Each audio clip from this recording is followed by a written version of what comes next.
Mic's on. All right, are you ready? I'm ready. All right, let's go.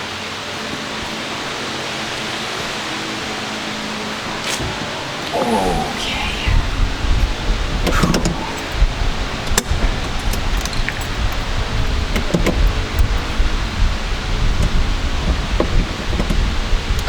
This is my 1977 Porsche 911S Targa. I found it in a barn about 30 minutes from my house, and it hadn't run in about 7 years.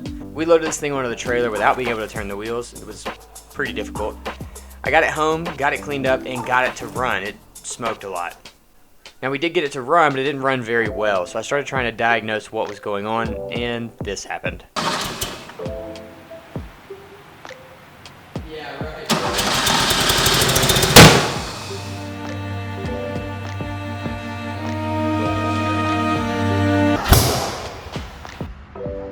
The CIS injection system airbox had blown up, which is an engine out job. So we went to pulling the engine, replaced the box with a used but good one, put the engine back in, and you guessed it, same thing. So today we are going to be figuring out what is going on, talking to a few friends in the Porsche community, and getting this car to run and drive, we hope. We are starting this video at the end of the day, which is kind of weird for us. Normally we start at the beginning and then work all day on whatever the project is. We've done 2 other projects today, and some stuff came in a little bit early, and I just couldn't help myself. I had to get going.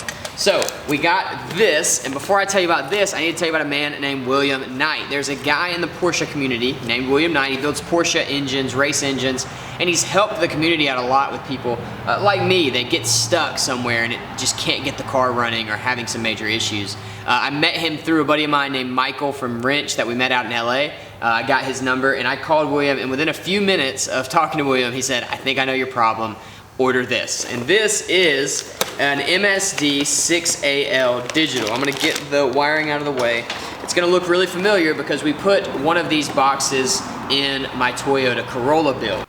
All right, so the first step is to get rid of the old coil. We're gonna replace it with the blaster coil, and it'll go into the exact same mounting location. So that one's easy. Porsche community fondly refers to these as perma-dooms, and it's because they will fail at some point in time. It's just a matter of time. So we're gonna get rid of that, and we're gonna replace this with some newer, more modern tech.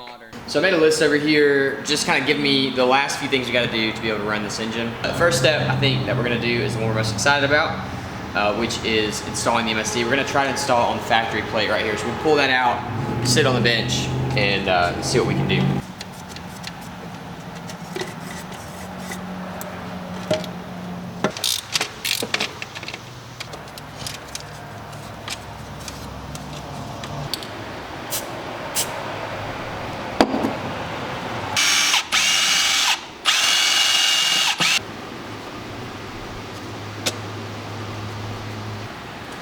So we went ahead and depinned the purple and green wires. Those are for magnetic pickups, which we don't need.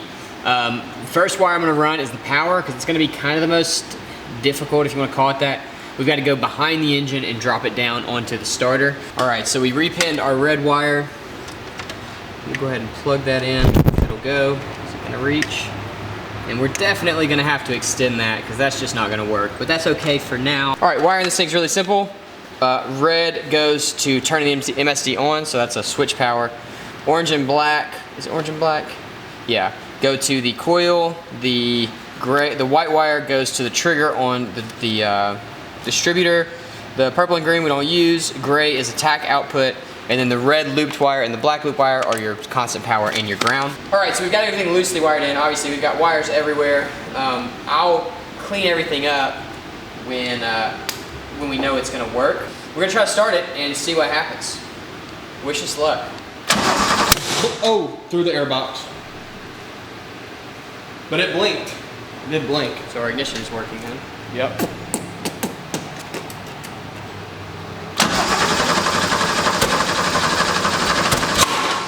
Which one? Not the airbox. Airbox.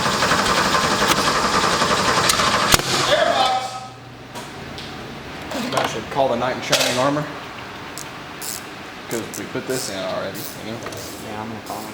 Cool. Hey, is this William? I'm doing pretty good. I just got the MSD put on the car. and it is still backfiring through the airbox, but it's doing it a lot more frequently. So it's not running at all. It just goes straight to the backfire through the airbox.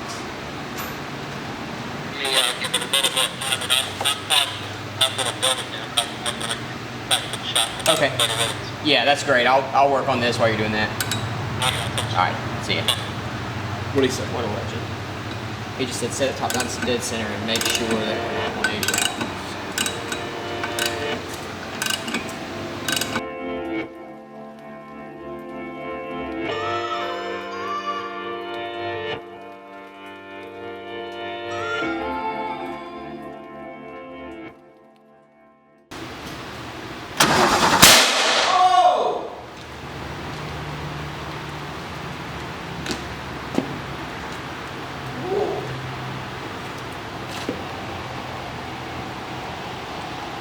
We didn't blow the box I up. don't think it came out of the air box, but it hurt Came out my of here? freaking Dude, ear. that was so loud. I don't know.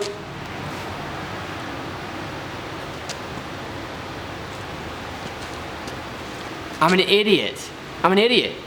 It is 180 out. It's at 100% 180 out.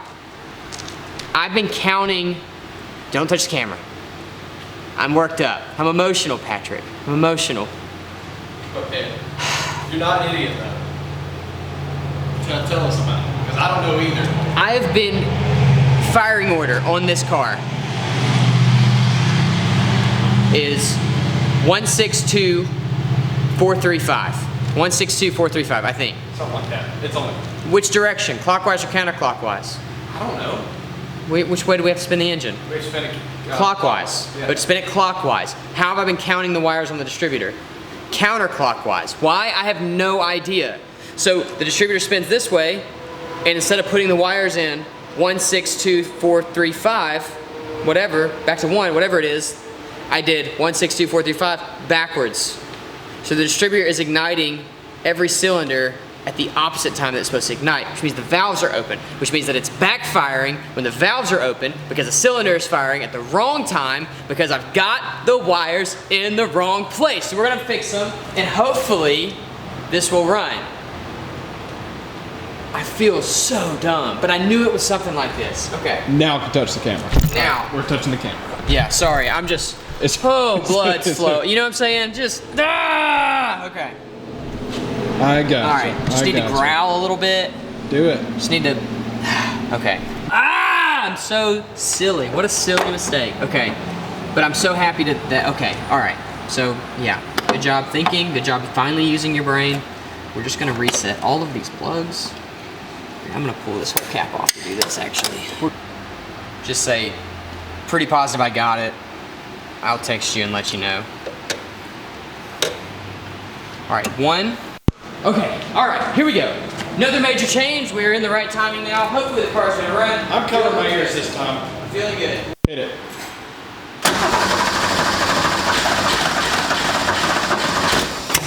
Oh.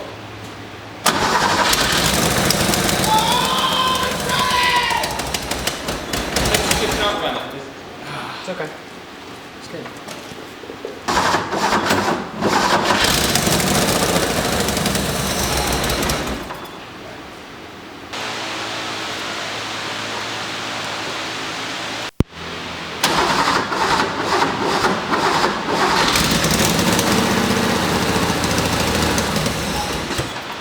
Longer that time. It's good. That's kind of what I was thinking.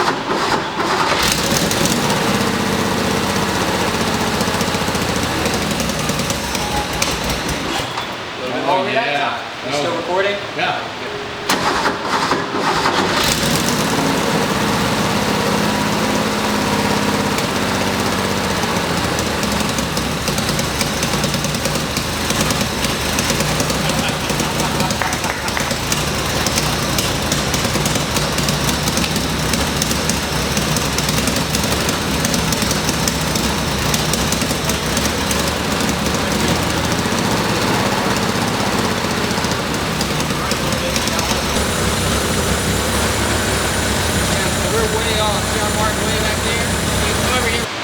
Okay, so we got the car running. It started warming up. I didn't get it all the way to operating temperature because I wanted to get all this wiring stuff out of the way without burning my hands. So we cut it off. We're gonna get up to operating temperature, and we're gonna go drive it. I talked to William, and he said, dude, just set the timing to 10 degrees advance and drive the car. So it's so exciting. I'm still kind of in disbelief about the whole thing. And we're not out of the woods yet, but we're very, very close, which is very exciting. The previous owner, when they installed the Permatune, they left a lot of the factory wiring, which I do understand. I understand why you'd want to do that, but I don't care about that. It's a mess, it's in the way, and it's unnecessary. So we're just gonna cut it off. There's one. We found them. Another. And symmetry. I just saw a video, I'm actually really excited about this. I just saw a video from Uncle Tony's Garage. If you don't follow Uncle Tony's Garage, do yourself a favor, go follow Uncle Tony's Garage. I don't know him, never met him in my life, but his video has been so helpful. He does a lot of like DIY engine stuff, and he has been so helpful at like simplifying all engine things for me. And it's just, he's fun to watch. So, but he showed a way recently on how to, always a little nerve-wracking, how to do this properly with these crimp connectors, and I'm gonna show you guys what he does. Okay, we'll do that. Do I have wire strippers here? Did you notice? Yeah, I believe so. Oh, Sonic? I still don't know what all tools are in my toolbox. I had no idea that I owned a Sonic wire stripper. So we will twist these up, throw our little spades on. You can't like cut through it, you know? You ever cut through one? Pretty frustrating. Yeah. Okay? And then you're not done. So the next move is gonna be to take this, which I didn't actually test to make sure it would fit, and it does. That was close. Okay, there we go. And then got a little lighter guy.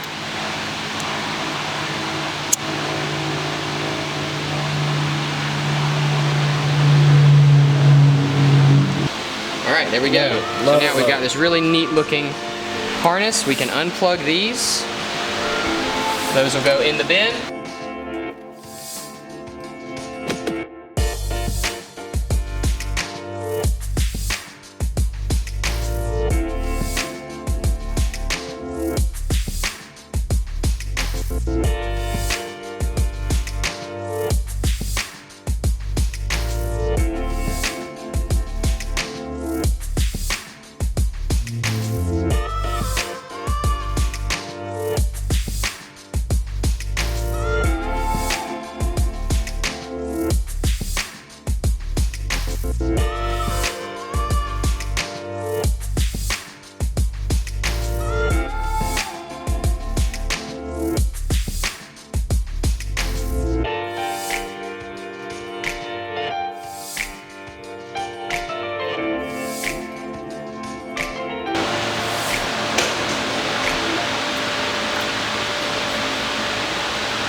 So yeah, we're going with the top off on this first drive because it's a Targa and that's what you do. But also it still smells really bad. I'm gonna have to get somebody to like shampoo this whole interior because it's bad. It's tolerable now, but that's just it, tolerable. Mic's on. All right, are you ready? I'm ready. Let's go.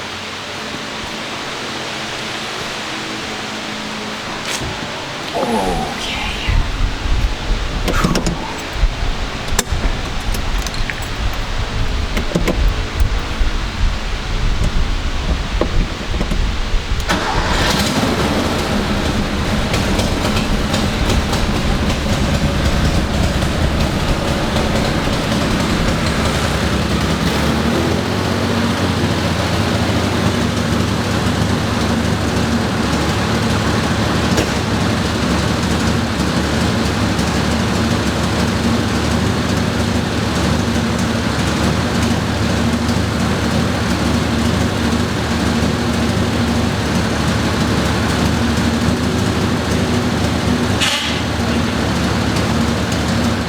I can't hear you. The clutch is not working. So our clutch won't release. We had a lot of issues with the clutch lever arm, which actually disengages the clutch. It's seized on our car, and we couldn't get it off. We were having some major troubles getting the clutch cable even reconnected, and so we thought this might be an issue, and it turns out it was. Our clutch doesn't disengage at all.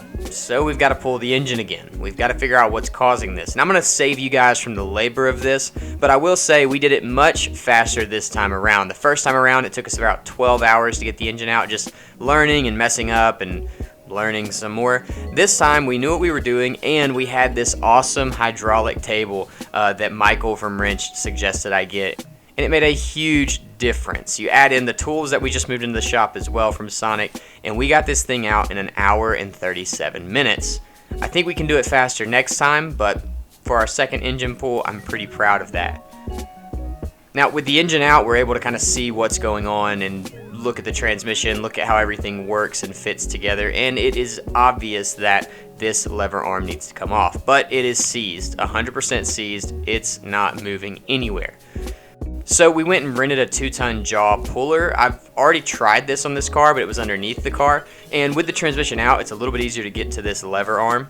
I had to kind of do a custom configuration on this tool, if you want to call it that, which meant welding one of the arms on. But if you have this same issue, this is going to help you. 2 of the arms are kind of offset, and then the bottom arm is in its normal place. And that allowed me to grab onto the arm and put a lot of force on this arm. I was using literally all of my strength to get this thing to pop loose. With the lever arm off, I was able to polish and get rid of all of the rust that had seized it on in the first place, and now it moves freely, which is just awesome.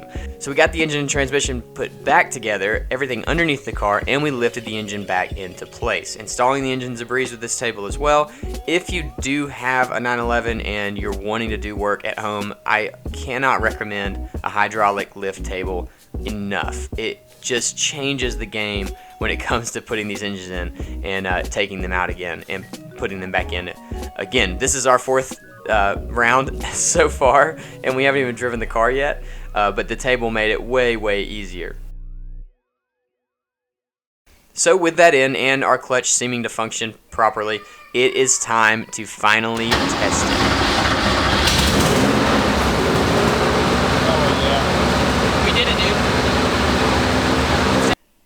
So the car runs, but it's still running really rough. The fuel mixture and the idle adjustment screw had been messed with an insane amount. And so I went back and forth just kind of mixing those together until we got a car that ran pretty good, but I'm gonna need to get this professionally done, I think, with a CO2 sniffer so we can make sure we have the right amount of fuel going into the car.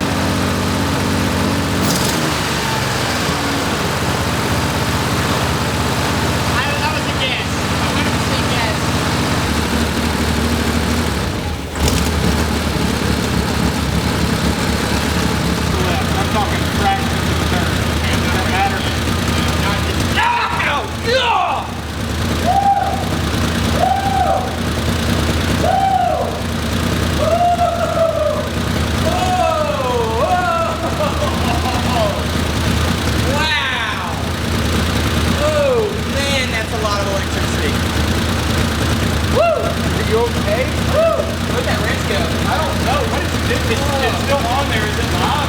I touched the foil. Oh, baby.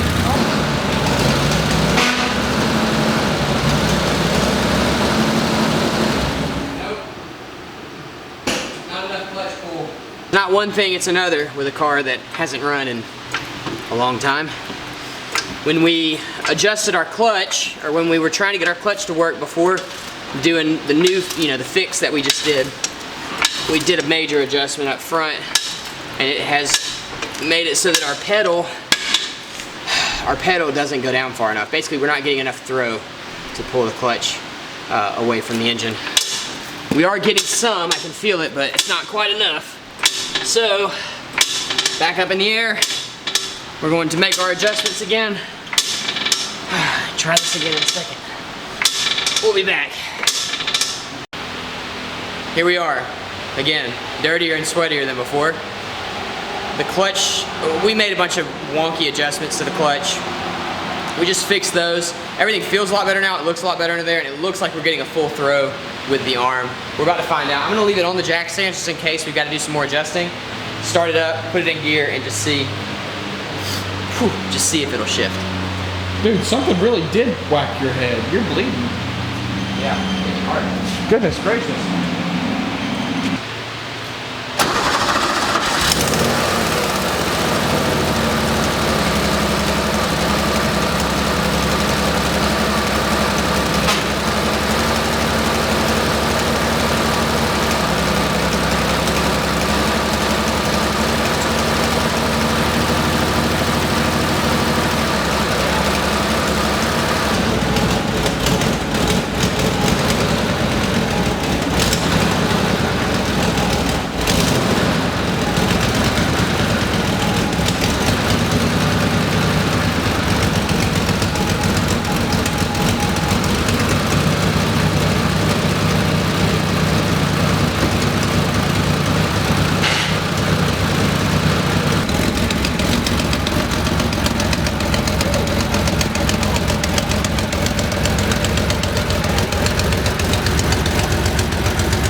Let's do it. Let's do it.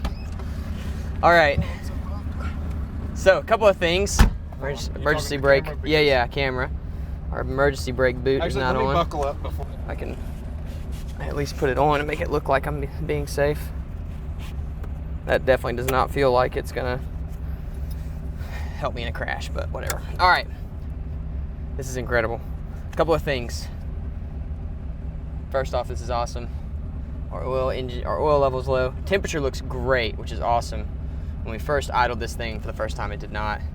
Revs are a little bit weird. My clutch, I've got to do some major adjusting on the clutch because I've got like this much of a window between fully engaged and fully disengaged, and so I've stalled it out already. Plus, big giant boots are not the best thing when driving one of these cars because the pedals, you can see like my boot covers up the gas and the brake at the same time. So there are things happening that can be better.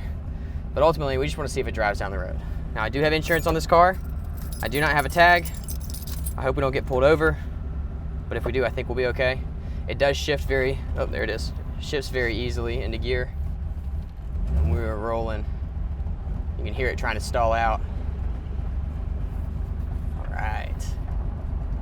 This is good. I have never driven this car and actually given it gas. We've also got a lot of play in the gas pedal. I'm not sure what that's about, so we'll have to address that. Basically, the whole pedal box is a little bit weird. Brake works. Maybe. There we go, a little bit of gas. And that may be why it won't rev all the way, is just because of gas. This is gonna be really difficult on this hill. Yep, I knew it. This is hard, this is a hard clutch. And you're on a hill. I know. Good. Let's see. This is embarrassing, but I can't get it to, all right, there we go. And I don't know if this is actually gonna accelerate, so that's a little bit nerve-wracking too. Don't worry, we're going directly onto a highway. Now, do you know where this road goes? Yeah. Okay, let's go down this road first.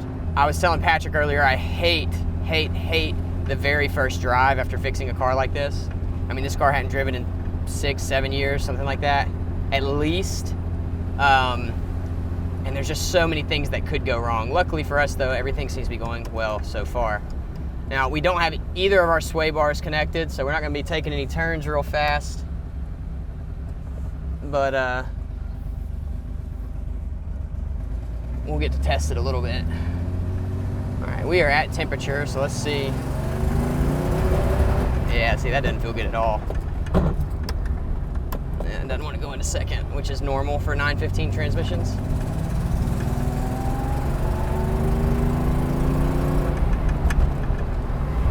Woo, there it was. That did it. Definitely something going on with our fuel.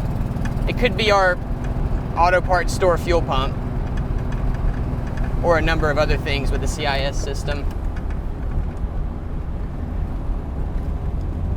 But we have managed to get into every gear except for 5th so far, which is great. Transmission seems to be in pretty decent shape. It's smooth, shifting smooth. 2nd gear on these cars is really awful, and I learned that in the road trip that me and my dad went on. We went and it was a 80s model, 85, but it's got the same transmission, and 2nd gear is just really bad. So we'll see if we can fix that. I've heard there's some shifters that you can get that'll help. So we may look at going down that road, because I really do hate it. I'm not worried about that. I feel pretty good about the car mechanically. It feels okay. Definitely having some sort of, I don't know if it's fuel delivery issue or what, but up high, past 4,000 RPM basically, the fuel is just not wanting to go or something. I don't know. Right here, you'll hear it. It just bogs out at 4. Right there. I don't know what that is. All right, so this is 65. Feels pretty good. You can see the steering wheel's not doing anything crazy, which is kind of nice. I did get the wheels balanced before, like 3 weeks ago, when I thought I was going to drive it. We got a beautiful rainbow signifying the success of our accomplishments here with this car. All is well so far. It's about 60 miles an hour right now. Feels really, really good. Dude, this looks just like the green screen. Yeah, it's the same. The same, but different. That's right. Oh man, yeah. This is great. Is Kayla home? She is. We're gonna run by the shop again, put oil in it, and then we'll take it over there.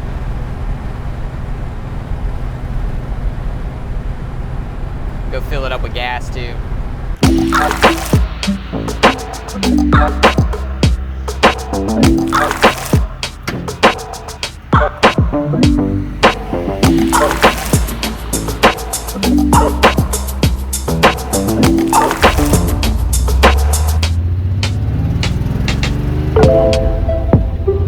Ooh, that felt good on two.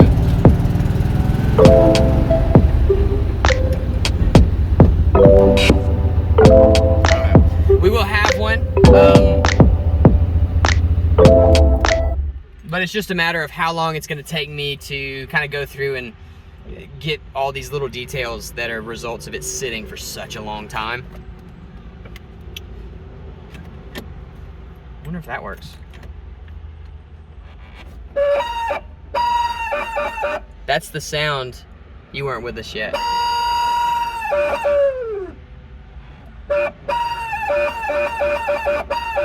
What is that? It's the fan. That's the fan. Moving or not moving? It's it trying to engage, I think. What up? What's up, dude? Anyway, so yeah, I mean, well, I'm happy. I'm excited. I'll be more happy after we've got it all dialed in. We'll get it dialed in, and then we'll have another 911 video. She'll be right. See you in the next one. We'll be right